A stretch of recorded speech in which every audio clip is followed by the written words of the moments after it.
Uma característica fundamental de nossa atitude para com nós mesmos e com o nosso ambiente é a nossa constante identificação. Nossa tendência a nos fundirmos com o que desejamos, com o que chama a nossa atenção ou o que desperta a nossa imaginação em determinado momento. A identificação é tão presente que, para fins de observação, é difícil separá-la de qualquer outra coisa. Estamos sempre nos identificando com algo. A única coisa que muda é o objeto de nossa identificação. Identificamo-nos com um pequeno desafio à nossa frente e nos esquecemos por completo da meta original que queríamos cumprir. Identificamo-nos com um único pensamento e nos esquecemos de outros pensamentos, ou com uma única emoção ou humor e nos esquecemos do conjunto mais amplo de emoções e de humores. Isso acontece o tempo todo quando trabalhamos com nós mesmos. Identificamo-nos tanto com metas individuais que deixamos de ver a floresta e enxergamos apenas as árvores. 2 ou 3 delas que estejam mais próximas de nós representam a floresta toda. A identificação é um dos nossos inimigos mais insidiosos, pois ela está em toda parte e nos engana justamente quando pensamos estar lutando contra ela. É particularmente difícil nos livrar dessa identificação, porque é natural nos identificarmos mais com as coisas que mais nos interessam, aquelas às quais dedicamos tempo, esforço e atenção.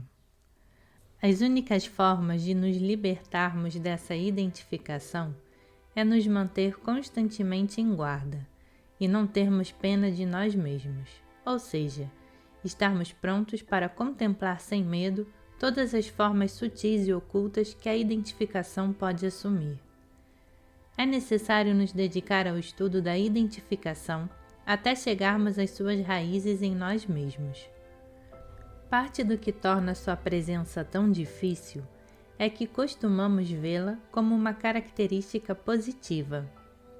Chamamo-la de entusiasmo, paixão, inspiração, ou o que for que achamos que apenas nesse estado podemos produzir um bom trabalho. Sem dúvida, isso é ilusório. A identificação acaba nos impedindo de fazer qualquer coisa que tenha um pingo de sensatez. Devemos mudar de imediato essa visão positiva se quisermos mesmo compreender o significado desse estado. Ele transforma a pessoa em uma coisa, um pedaço de carne. Priva da melhor semelhança com o ser humano que ela pode ter. No Oriente, quando as pessoas fumam haxixe e outras drogas, não raro o homem se identifica tanto com o seu cachimbo que começa a pensar que ele é um cachimbo. Não é piada, é fato. Para a pessoa, ela se transformou mesmo em um cachimbo. Isso é identificação. Para isso, é totalmente desnecessário o haxixe ou o ópio. Veja a maneira como as pessoas se comportam em lojas, teatros e restaurantes, ou como se identificam com palavras quando discutem ou tentam provar alguma coisa, em especial quando não sabem do que estão falando. Tornam-se a cupidez ou o desejo, ou tornam-se palavras, até não restar mais nada delas mesmas. A identificação é o principal obstáculo à autorrecordação, pois a pessoa que se identifica não consegue se lembrar de si mesma. A primeira etapa para a autorrecordação consiste em não nos identificarmos. Mas para fazer isso, primeiro precisamos parar de nos identificarmos com nós mesmos. Parar de nos chamar de eu o tempo todo. Precisamos nos lembrar de que há 2 elementos em nós. Há aquele que somos, ou seja, o eu em nós, e a outra pessoa, a qual precisamos enfrentar e dominar caso queiramos conseguir alguma coisa. Enquanto nos identificarmos ou formos suscetíveis de sermos identificados, seremos escravos de tudo o que acontece conosco. Liberdade significa, antes de qualquer coisa, estarmos livres da identificação. Depois dos modos gerais de identificação, temos de estudar um tipo específico, a identificação com as pessoas, que assume a forma da consideração. Isso significa estimá-las, levá-las em conta. Há várias formas de consideração.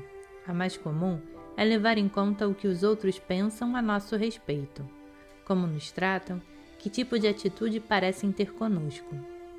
Preocupamo-nos sempre com a hipótese de não sermos estimados, de os demais não serem suficientemente gentis e educados conosco. Tudo isso nos atormenta, nos faz pensar e ficar desconfiados. Desperdiçamos uma energia imensa nessas suposições ou elucubrações e desenvolvemos uma atitude desconfiada e hostil para com os outros. Preocupações triviais, por exemplo, a forma como alguém nos olhou e o que pode ter pensado ou dito a nosso respeito, assumem uma importância imensa para nós.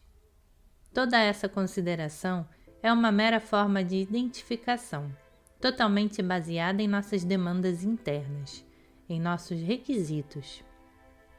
No íntimo, exigimos que todos percebam como somos notáveis e todos devem expressar de modo constante seu respeito, sua estima e admiração por nós, por nosso intelecto, nossa sagacidade, originalidade, aparência e nossas demais qualidades. Esses requisitos, por sua vez, baseiam-se em uma noção absolutamente fantasiosa a nosso respeito, tal como a que acomete com frequência pessoas de capacidade ou aparência modestas. Escritores, atores, músicos, artistas e políticos, por exemplo, são quase sem exceção pessoas doentes. Do que sofrem? Primeiro, de uma opinião exaltada a seu próprio respeito. Depois, de requisitos e, por fim, de consideração. Isto é, estão prontos e preparados de antemão para se ofenderem à menor falta de compreensão ou de admiração que perceberem em outras pessoas.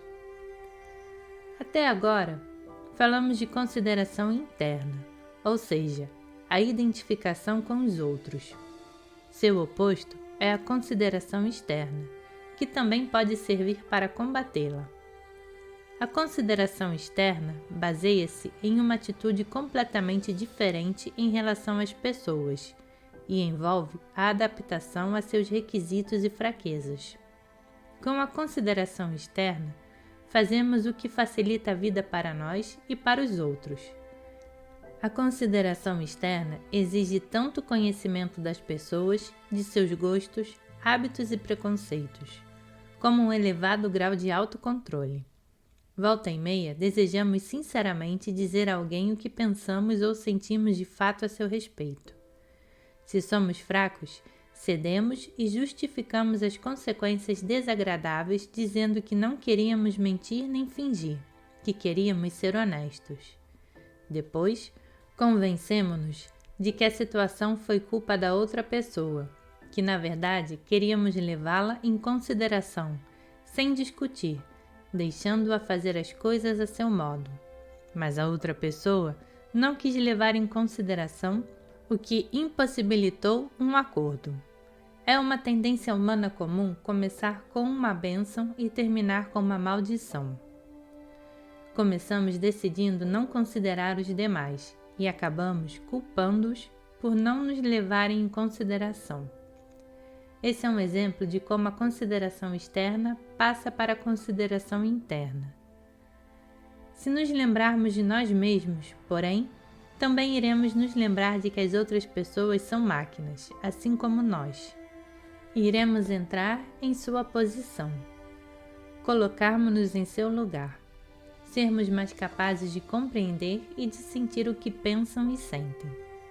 Se pudermos fazer isso, nossos relacionamentos ficarão mais fáceis. A consideração externa adequada é uma parte importante de nosso trabalho. Não raro, as pessoas compreendem muito bem a necessidade de consideração externa em suas vidas, ao mesmo tempo que a negligenciam no trabalho com os demais. Presumimos que, por estarmos nesse trabalho, temos o direito de não levar em conta a consideração externa. Porém, a verdade é justamente o oposto disso. Nesse trabalho, ou seja, em um trabalho pessoal bem-sucedido, precisamos de 10 vezes mais consideração externa do que na vida cotidiana. Apenas pela consideração externa é que podemos mostrar a valorização e a compreensão desse trabalho, o que, por sua vez, determina os resultados obtidos.